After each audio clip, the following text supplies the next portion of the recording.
गुरुदेव के चरणों में वंदना। उपस्थित जिज्ञासु बंधुओं और बहनों, भगवान महावीर स्वामी की अंतिम देशना श्री उत्तराधीन सूत्र, जिनकी चर्चा चल रही है, आज हम जिस अध्ययन की चर्चा करने जा रहे हैं वह अध्ययन है श्री उत्तराधीन सूत्र का 70वां अध्ययन, जिसका नाम है पाप श्रमणीय।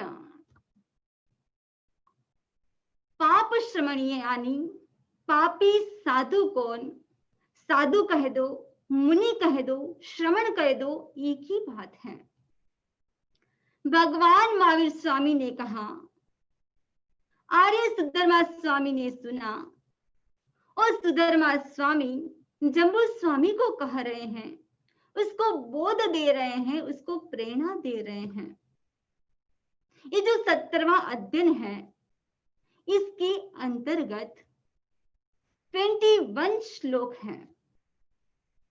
जो श्रावक हैं, श्रावक के क्या नियम हैं उसकी जानकारी होनी चाहिए, लेकिन साथ साथ में जो साधु है उसके क्या नियम हैं, क्या मर्यादा है, क्या अनुशासन है, क्या रूल रेगुलेशन है, उसकी भी जानकारी होनी चाहिए। पता चले कि सच्चा साधु कौन है। कौन साधु ऐसा है जो अपनी साधना से स्खलित हो रहा है। साधु बनना द्रव्य से या भाव से, ये तो आपका भविष्य है। इस भाव में बनो या अगले भाव में बनो। बताया गया कि पापी श्रवण कौन। आप चिंतन करें कि पापी श्रावक कौन। जो साधु होता है, जो साधु है, उसके कितने महाव्रत होते हैं? उसके 5 महाव्रत होते हैं। जो श्रावक है और श्रावक के 12 अनुव्रत होते हैं। ये अध्ययन साधु के लिए बताया गया है, लेकिन श्रावक के लिए भी उतना ही उपयोगी है।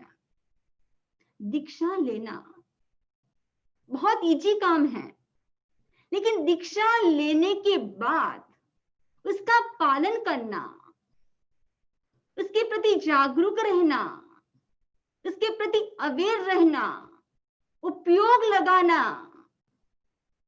यानी साधु बनने के बाद कैसे सोना, कैसे उठना, कैसे खाना, कैसे बोलना, इस सब में क्या चाहिए? विवेक चाहिए।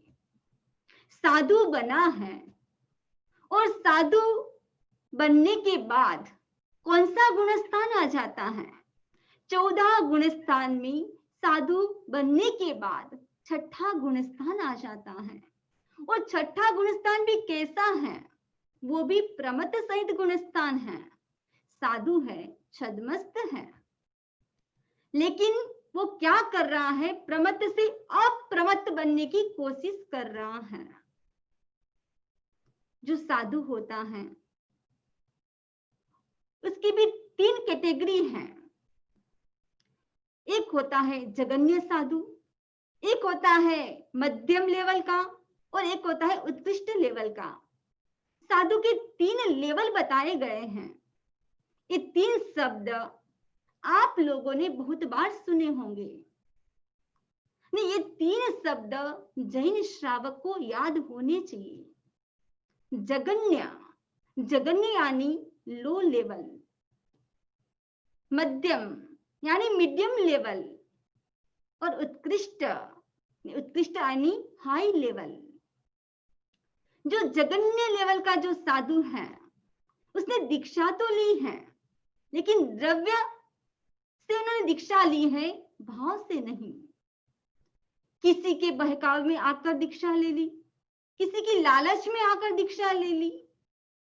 सोचता है कि ये 8-10 जन दीक्षा ले सकते हैं तो मैं क्यों नहीं ले सकता। बस किसी की को देखकर, किसी की लालच में आकर दीक्षा तो ले लेता है, साधु भी बन गया। भगवान महावीर का वेश भी उसके पास है, लेकिन वो कैसा साधु है? वो जगन्य कोटि का साधु कहलाता है। दूसरा है मध्यम। जो मध्यम लेवल का जो साधु है, उसने 5 महाव्रत अपने जीवन में अंगीकार किया है, लेकिन उसकी साधना है और उस साधना में जो साधना झलकनी चाहिए, यानी मौके पे जो प्रसन्नता होनी चाहिए, मुस्कान होनी चाहिए, वो कुछ भी नहीं है। वो कौन से लेवल का साधु है? वह है मध्यम लेवल का साधु है। और उत्कृष्ट लेवल का साधु, जिन्होंने द्रव्य दीक्षा के साथ साथ भाव दीक्षा ली है, और दीक्षा लेने के बाद वह अपनी साधना में इतना रम चुका है, इतना लीन हो चुका है, कि साधु जीवन का प्रसन्नता के साथ आनंद ले रहा है। ये साधु को देखकर आपको भी ऐसा लगता है कि सचमुच में इनकी साधना कितनी झलक रही है। वह साधु कहलाता है उत्कृष्ट लेवल का साधु। 3 कैटेगरी कर दी जो महानिषिद्ध सूत्र में बताया गया है कि इस पंचम काल में कितने साधु, कितनी साध्वियां, कितने श्रावक, कितनी श्राविका नरक में जाएंगे। ये केवल वेश परिवर्तन करने से कुछ भी नहीं होता है, जब तक मन परिवर्तन ना हो। यानी वेश परिवर्तन करने से नरक बंद नहीं हो जाता है। हमने सुना था चित्र संबुद्ध के जीव को, जिन्होंने दीक्षा ली और दीक्षा लेने के बाद एक बार तो कहां चले गए? देवलोक में चले गए। और कहां जन्म लेना पड़ा? चांडाल कुल में जन्म लेना पड़ा। भले कोई दीक्षा ले ले, वेश परिवर्तन कर ले, लेकिन जब तक मन परिवर्तन नहीं होता है, तब तक उतना फायदा नहीं होता है। 2 प्रकार के श्रवण बताए गए हैं। एक होता है श्रेष्ठ श्रवण, दूसरा होता है पापी श्रवण। श्रेष्ठ श्रवण कौन कहलाता है? श्रेष्ठ श्रवण वह कहलाता है जो अपने जीवन में जो आचार का पालन करता है, वह श्रेष्ठ श्रवण कहलाता है। जो श्रवण अपने जीवन में आचार का पालन नहीं करता है, वो कैसा श्रवण कहलाता है? वह पापी श्रवण कहलाता है। जब आचार की बात आई है, तो कौन से हैं वो 5 आचार? तो 5 आचार है। सबसे पहला है ज्ञानाचार, दूसरा है दर्शनाचार, तीसरा है चारित्राचार, चौथा है तपाचार और 5वां है वीर्याचार। जो 5 आचारों का सम्यक प्रकार से पालन करता है, वह श्रेष्ठ श्रवण कहलाता है।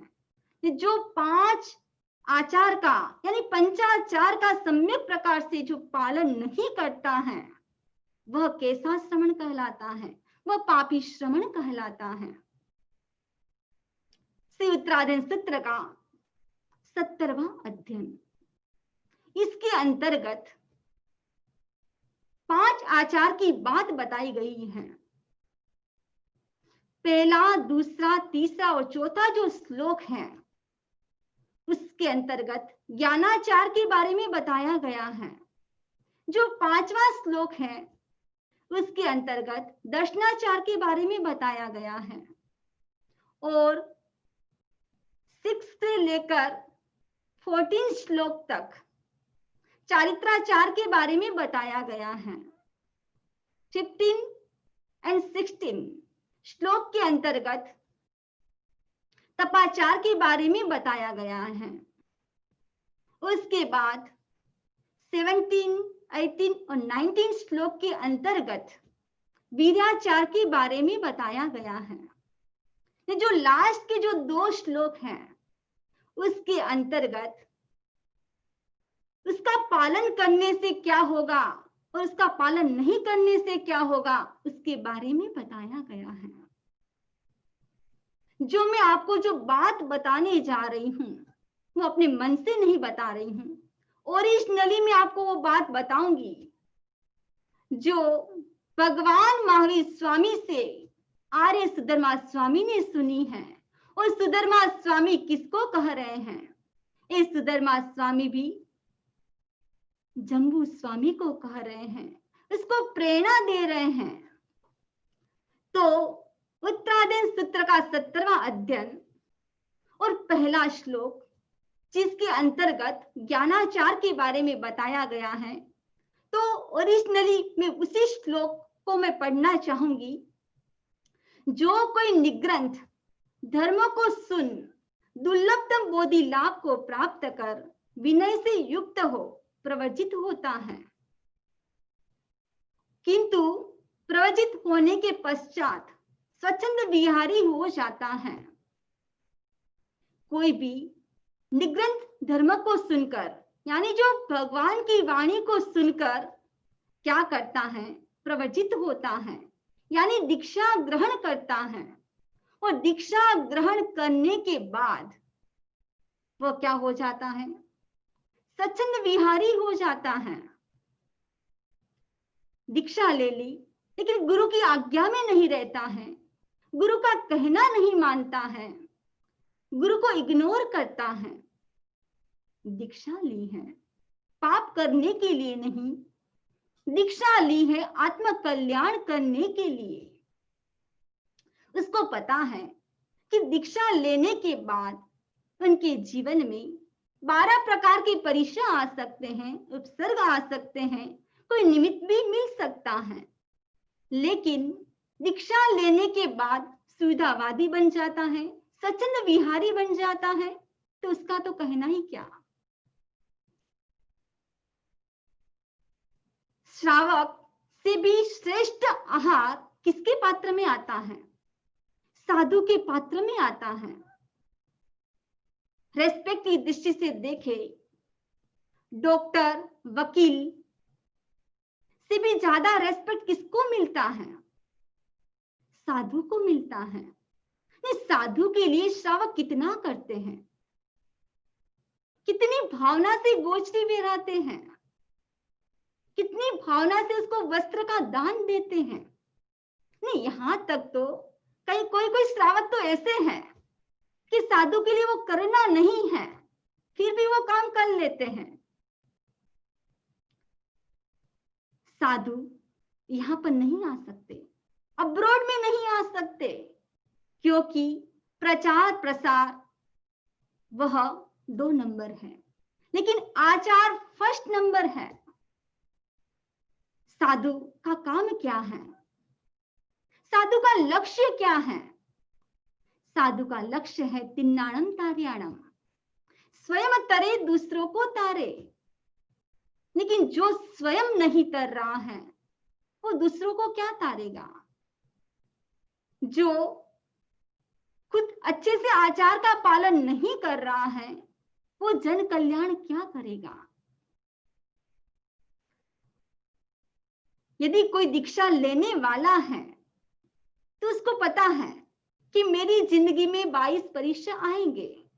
अभी तो दीक्षा ली नहीं है, लेकिन वो सोचता है कि परीक्षा आएंगे, मैं उसको सहन करूंगा। अभी दीक्षा ली नहीं है, लेकिन दीक्षा लेने के बाद मनस्थिति कितनी चेंज हो जाती है। उसको प्रैक्टिकल लाइफ में उसको सहन करना मुश्किल हो जाता है।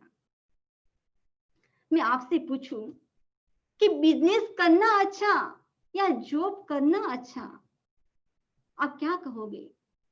कि बिजनेस करना अच्छा है। क्यों? यदि व्यक्ति बिजनेस करता है तो क्या होता है? वो कहीं भी कभी भी जा सकता है, क्योंकि खुद का बिजनेस है। और बिजनेस करने के बाद जॉब जितना भी बेनिफिट नहीं हो, तो कोई साधु है और एक श्रावक है, सबसे श्रेष्ठ कौन? साधु। साधु बनने के बाद भी श्रावक धर्म जितना पुण्य का लाभ नहीं हो तो आप बिजनेस कर रहे हो और बिजनेस करने के बाद भी जॉब में जितना फायदा होना चाहिए उतना फायदा नहीं हो तो उस बिजनेस का क्या लाभ, उसका क्या फायदा। जैसे ही श्रावक से साधु जीवन श्रेष्ठ है, लेकिन साधु जीवन अंगीकार करने के बाद उस श्रावक धर्म जितना पुण्य का अर्जन व्यक्ति नहीं कर पाए तो वो साधु जीवन का क्या लाभ। यानी जो सचंद विहारी हो जाता है, गुरु की आज्ञा को नहीं मानता है, तो भगवान ने क्या कहा है कि वो कैसा श्रवण है, वो पापी श्रवण है। आगे कहा गया कि गुरु के द्वारा अध्ययन की प्रेरणा प्राप्त होने पर वह कहता है मुझे रहने को अच्छा उपाश्रय मिल रहा है, कपड़ा भी मेरे पास है, खाने पीने को भी मिल जाता है, आयुष्मान जो हो रहा है उससे मैं जान लेता हूं, भंते फिर मैं श्रुत का अध्ययन कर क्या करूंगा। भगवान की वाणी है, गुरु कह रहे हैं कि तू पढ़, तेरे को काम आएगा, तू बहुश्रुत बनेगा। एक होता है श्रुत, एक होता है बहुश्रुत। श्रुत यानी ज्ञानी और बहुश्रुत यानी महाज्ञानी। लेकिन शिष्य क्या कह रहा है कि मुझे रहने के लिए अच्छा उपाश्रय भवन मिल रहा है, पहनने के लिए कपड़े मिल जाते हैं और खाने के लिए अच्छे से गोचरी मिल जाती है, और मैं पढ़ के क्या करूं। आपने नाम सुना होगा आचार्य हेमचंद्राचार्य का, कलिकालचार्य हेमचंद्राचार्य, जिन्होंने अपने जीवन में 3.5 करोड़ श्लोक लिखे। लगभग 10 या 12 वर्ष में तो दीक्षित हो गए, 21 वर्ष में तो वह आचार्य बन गए, गच्छाधिपति बन गए। उनका 84 वर्ष का आयुष्य और 64 इयर्स तो उन्होंने कौन सा कार्य किया, लेखन कार्य किया। वे प्रतिदिन कितने श्लोक लिखते थे, प्रतिदिन के 12,000 श्लोक लिखते थे। सब कार्य करते हुए, गोचरी करते हुए, व्याख्यान करते हुए, सब कुछ करते थे।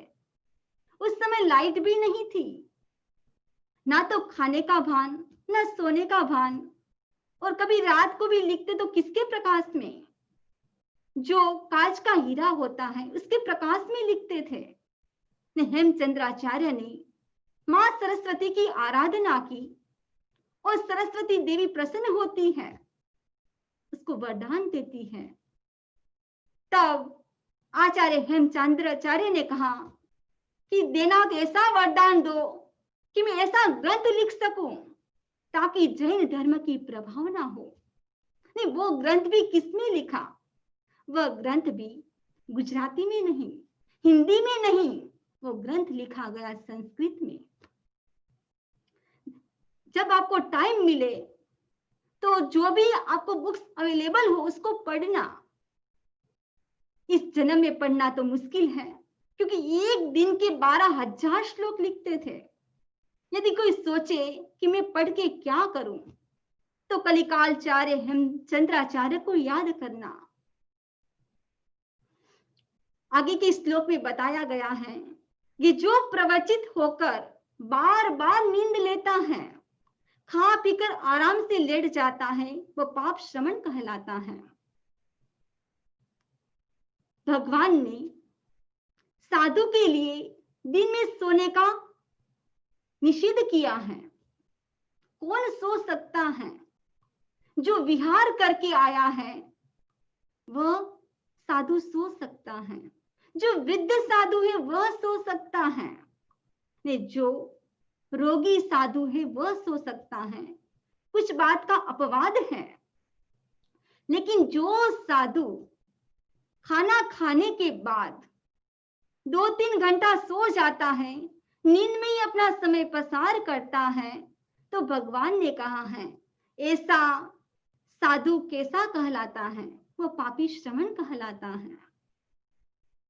आगे के श्लोक में कहा गया, जिन आचार्य और उपाध्याय ने श्रुत और विनय सिखाया उसकी निंदा करता है, वह विवेक विकल भिक्षु पाप श्रमण कहलाता है। जिस गुरु से उन्होंने श्रुत सीखा है, विनय सीखा है, उस गुरु से उन्होंने ज्ञान प्राप्त किया है, सब कुछ प्राप्त किया है, थोड़ा सा ज्ञान प्राप्त होते ईगो करना शुरू कर देता है। गुरु का कितना उपकार है, गुरु ने कितना तैयार किया है, और सामने बोलने के लिए नहीं, जो भगवान की वाणी उसका प्रचार प्रसार करने के लिए तैयार किया है। निंदा की बात है तो गुरु की निंदा तो भूले चुके मत करना, क्योंकि गुरु की निंदा करने से क्या होता है?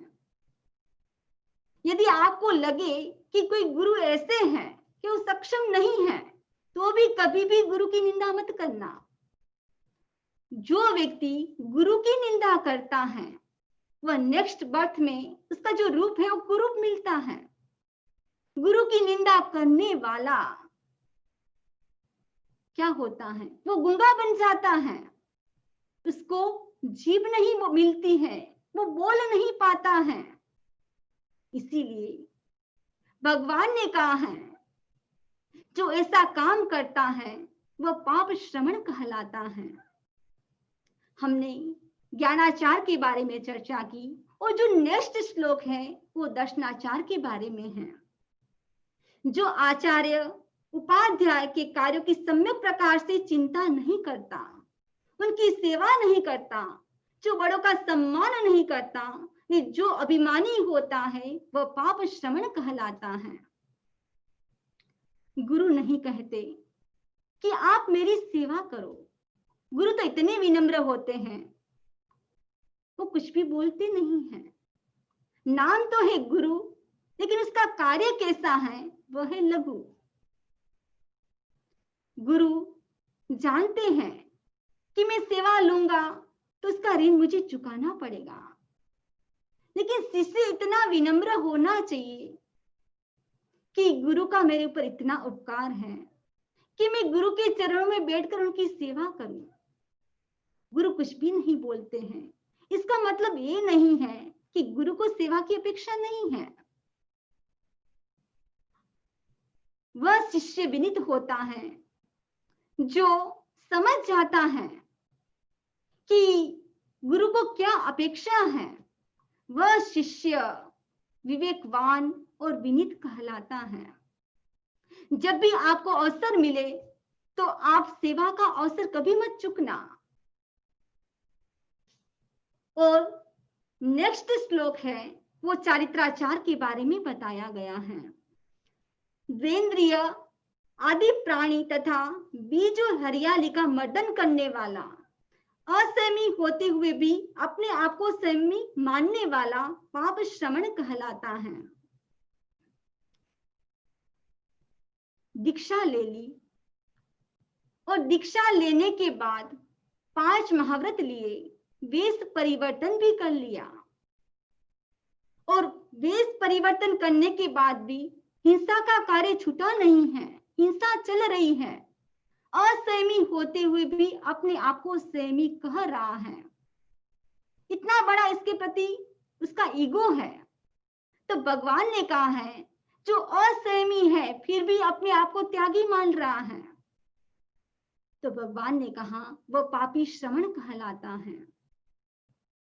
नेक्स्ट श्लोक में बताया गया कि जो बिच्छू ने पाट, पीठ, आसन और पैर पोंछने के कंबल का प्रमार्जन किए बिना उन पर बैठता है वह पाप श्रमण कहलाता है। साधु किसी भी स्थान पर बैठे तो विधान है कि उसको पूंज कर बैठे, उसके पूंजे बिना वह बैठ नहीं सकता। चाहे पट्टे के ऊपर बैठे, चाहे बाजोट के ऊपर बैठे, चाहे आसन के ऊपर बैठे, लेकिन साधु का विधान है कि पूंछ के बैठना चाहिए। यदि दरवाजा भी बंद करना है तो भी कैसे करे?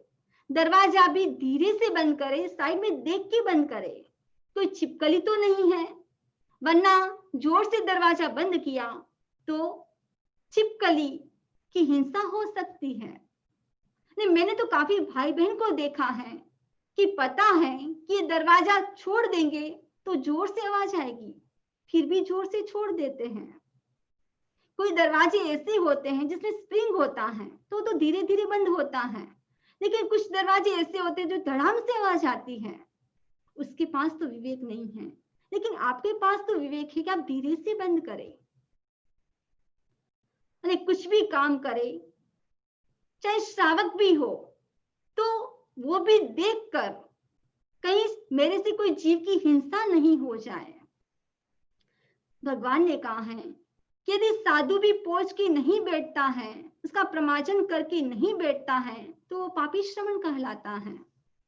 नेक्स्ट श्लोक में कहा गया कि जो द्रुत गति से चलता है, जो बार बार प्रमाद करता है, जो प्राणियों को लांघ कर उसके ऊपर होकर चलता है, वह क्रोधी है, वह पाप श्रवण कहलाता है। जो साधु है वो तेज गति से चलता है, धम धम करता हुआ चलता है। साधु को कैसे चलना चाहिए? साधु को इरिया समिति पूर्वक चलना चाहिए, देख कर चलना चाहिए। साधु कैसे चले? धीरे धीरे देख देख कर तन्मय होकर चले। क्यों? और साधु कोई जीव है तो उसको लांघ कर भी नहीं चले। त्रस या स्थावर दो प्रकार के जीव हैं, उसकी भी हिंसा हो सकती है। जो स्थावर जीव है, पृथ्वी काय, अप काय, तेजस काय, वायु काय और वनस्पति काय, यानी उसके ऊपर पैर रख के चलता है तो उसकी हिंसा होती है। ये साधु का ये आचार नहीं है। ऐसा काम करने वाला भगवान ने कहा वो पापी श्रवण कहलाता है।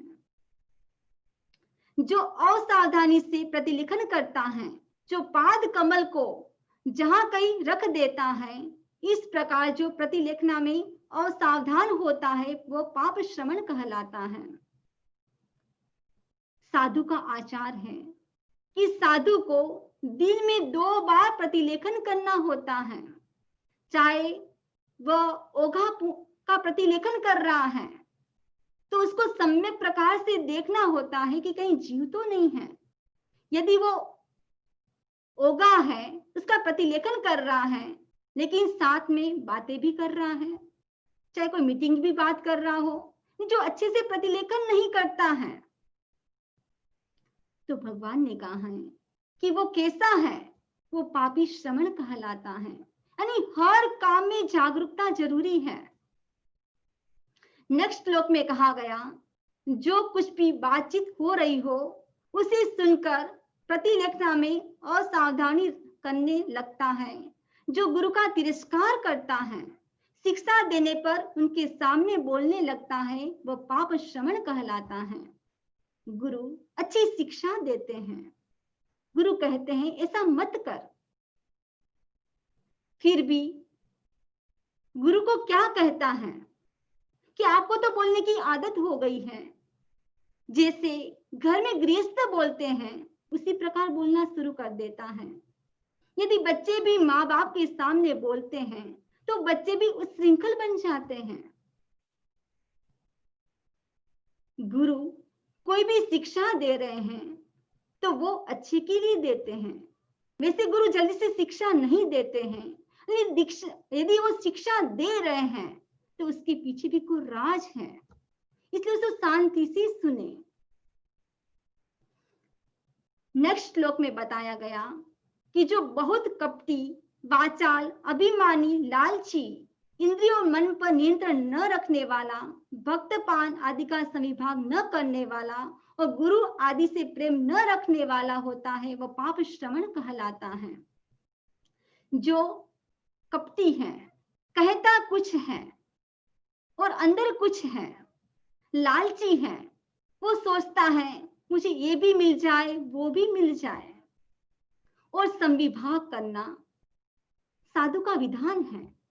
यदि कोई साधु गोचरी करके आता है तो वो क्या करता है, ग्रुप में जितने भी साधु हैं और जो गोचरी लेकर आया है वो उसका संविभाग करता है, उसको अच्छे से डिवाइड करता है।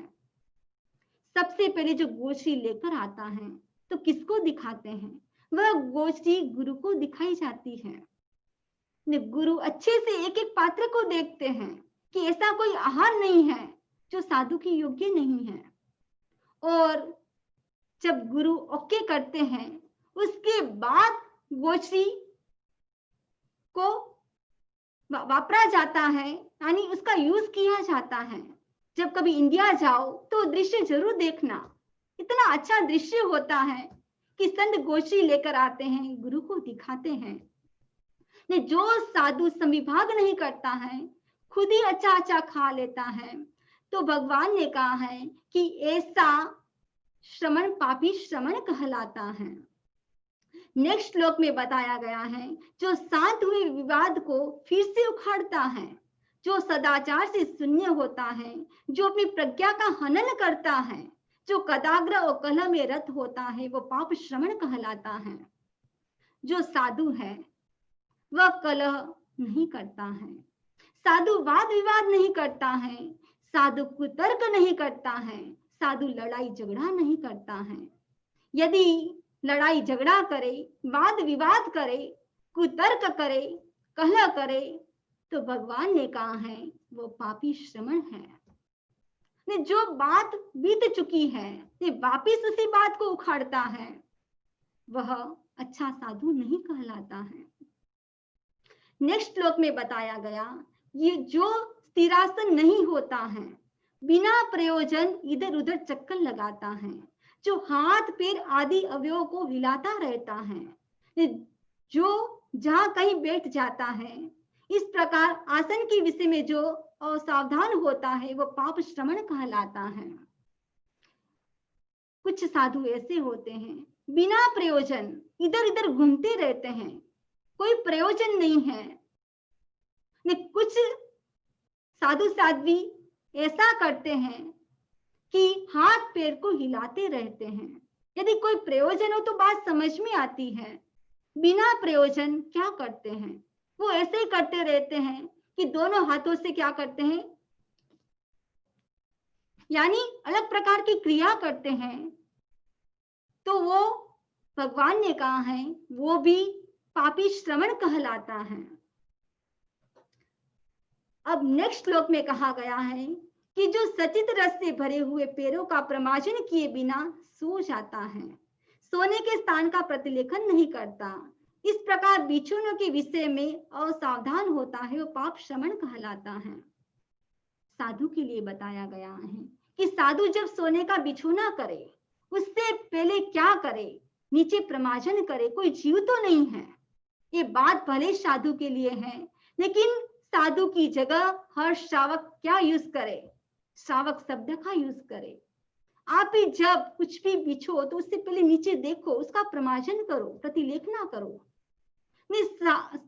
भगवान ने साधु के लिए बताया है कि जिस सैया के ऊपर सोना है उस सैया को भी देखो, उसके ऊपर भी कोई जीव नहीं है, और सोने जा रहे उससे पहले अपना जो पैर है उसको भी पूंजो, उसके ऊपर कोई रस तो नहीं है। यानी यदि कोई ऐसा नहीं करता है तो भगवान ने उसको पापी श्रमण कहा है।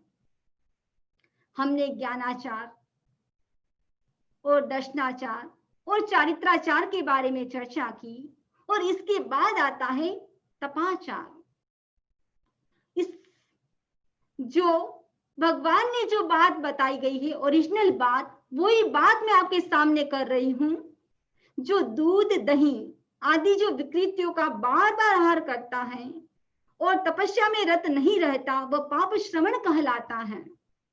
6 प्रकार के विगय बताए गए हैं, दूध दही, घी तेल, गुड़ और कढ़ाई विगय। महाविगय भी बताए गए हैं, मांस मदिरा, मध और मक्खन। इससे भी बचे। यदि कोई साधु ये जो रस युक्त आहार का सेवन करता है प्रतिदिन, तो विकृतियां पैदा होती हैं। यानी जो साधु तपस्या नहीं करता है, तो भगवान ने कहा है कि ऐसा साधु कैसा कहलाता है, पापी श्रमण कहलाता है। कि साधु को भी क्या करना चाहिए, प्रतिदिन वैसा आहार नहीं करना चाहिए जिससे विकृति पैदा हो। तो विगय को छोड़ना चाहिए, तपस्या करनी चाहिए। तपस्या का मतलब ये नहीं है कि उपवास करे, कुछ भी कर सकता है, मनोदरी करे, रस परित्याग करे। 12 प्रकार के तप बताए गए हैं और 12 प्रकार के तप में से कोई भी तप कर सकता है। और नेक्स्ट श्लोक में बताया गया है कि जो सूर्य के उदय से लेकर अस्त होने तक बार बार खाता रहता है, ऐसा नहीं करना चाहिए, गुरु कहते हैं। इस प्रकार सीख देने वाले को कहता है कि तुम उपदेश देने में कुशल हो, करने में नहीं, वह पाप श्रमण कहलाता है। जो साधु सूर्योदय जब सनराइज होने के बाद से लेकर सनसेट तक बार बार खाता रहता है। पहले एक समय था कि साधु के लिए विधान था कि दिन में एक बार खाना, नहीं अब तो एक बार, 2 बार, 3 बार हो गया। लेकिन कोई साधु तो ऐसे हैं कि बार बार खाते रहते हैं और गुरु शिक्षा देते हैं कि ऐसा नहीं करना चाहिए। तो गुरु को भी सामने क्या कहते हैं, आप तो बोलने में कुशल हो, करने में नहीं। तब भगवान ने कहा है कि यदि कोई ऐसा बोलता है, ऐसा कार्य करता है, तो वो पाप श्रमण कहलाता है। और हमने तपाचार के बारे में चर्चा की और जो नेक्स्ट श्लोक है उसमें वीर्याचार के बारे में बताया गया है कि जो आचार्य को छोड़कर दूसरे धर्म संप्रदाय में चला जाता है, जो 6 मास की अवधि में एक गण से दूसरे गण में संक्रमण करता है, जिसका आचार निंदनीय है, वह पाप श्रवण कहलाता है। जो अपने आचार्य को छोड़कर, अपने संप्रदाय को छोड़कर दूसरे संप्रदाय में चला जाता है, एक गच्छ को छोड़कर दूसरे गच्छ में चला जाता है, यानी जिसका आचरण ही निंदनीय है, तो भगवान ने उसको पाप श्रवण कहा है, पापी साधु कहा है। नेक्स्ट श्लोक में बताया गया है कि जो अपना घर छोड़कर दूसरों के घर में व्यापृत होता है, उनका कार्य करता है, जो सुबह शुभ बताकर धन का अर्जन करता है, वह पाप श्रवण कहलाता है। साधु का स्थान कौन सा है, उनका स्थान है उपाश्रय भवन। ने उस स्थान को छोड़कर गृहस्थ के घर में जाकर 1-1 घंटा तक बैठता है और सुख दुख की बातें करता है। और जब उनका संपर्क ज्यादा हो जाता है तो उसके बाद वो गृहस्थ कहता है कि आप मेरा हाथ देखो, और साधु उसका हाथ देखता है। इसमें बताया गया है कि सुबह सुबह का फल यदि मुनि बताता है और उसके बाद धन का अर्जन करता है, तो भगवान उसको पापी श्रवण कहा है।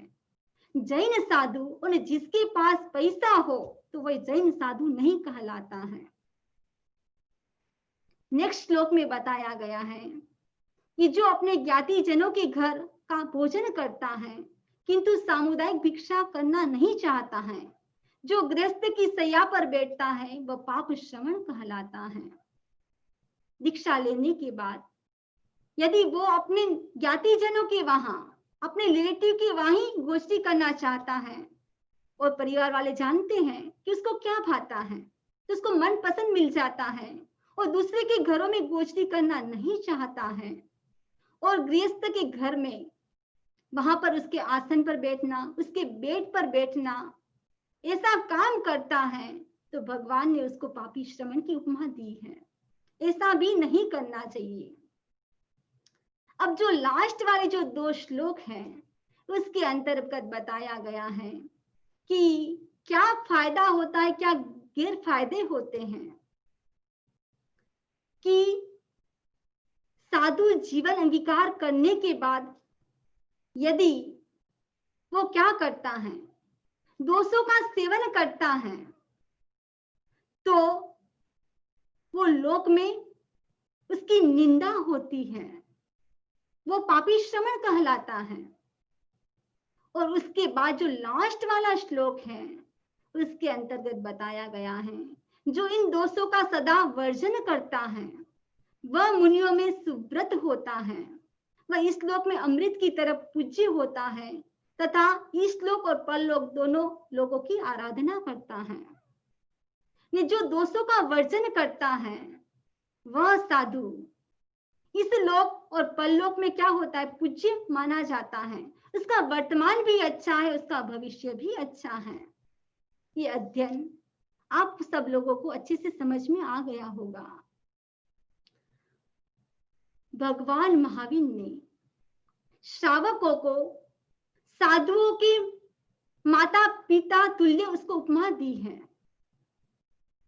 और श्रावकों का कर्तव्य है, यदि साधु छद्मस्त है, अभी वितराग नहीं बने हैं और साधु में गलती हो सकती है, लेकिन श्रावक क्या कर सकता है, श्रावक भी साधु को जागरूक कर सकता है।